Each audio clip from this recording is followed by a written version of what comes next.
Hi, I'm Keisha Zollar. I'm an improv comedian, an actress, sketch performer, and teacher. So as a child, I always would have these complex feelings. Specifically, I remember anxiety, and I had a lot of anxiety, and I had chronic health issues, specifically ulcerative colitis, which ended up taking me out of school. I was in a lot of pain, and it is common with a lot of chronic illnesses to develop depression, anxiety around that, and I was no different. We had to homeschool me because I just physically couldn't go to school, so I'd go online and I'd start engaging in high-risk behaviors like unprotected sex, drug abuse, things of that nature, and then it came to a head and I felt like I couldn't take it anymore, and so I decided to end my life.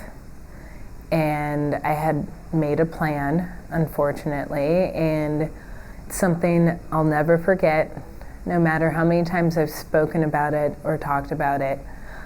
My father found me at the bottom of the stairs, and on the way to the hospital, he screamed, "From a place of love, why would you do this? Don't you know we love you?" And it's the thing that I'll never forget, because I can honestly say at that point I didn't know anyone loved me.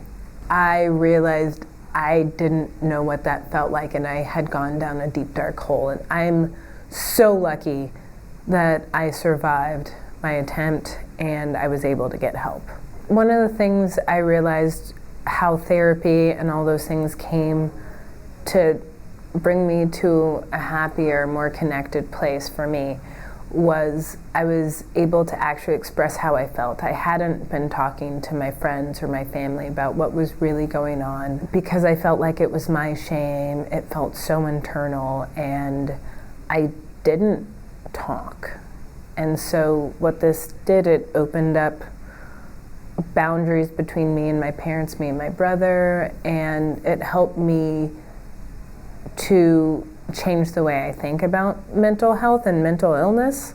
That, you know, like a broken leg, you don't ignore it. Hopefully you get help. And when I'm struggling with anxiety, I can't ignore it. When I'm struggling with depression, I can't ignore it. I have to deal with it and recognize there are infrastructures that I create in my life to deal with it every day.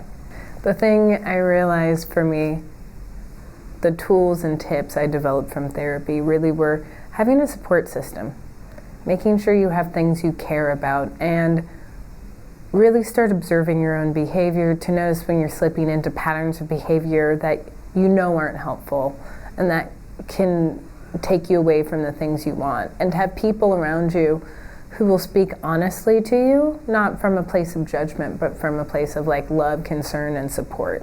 If I had to give my younger self any piece of advice, it would be, it's okay to hurt. It's okay to experience pain. Just don't hurt alone. And realize people care. And even though it may not feel like it, there's someone who cares about you so deeply in your life. Talk to them. And nothing you could do or say could be so bad that they wouldn't love you or care or empathize, because you rock. You are okay.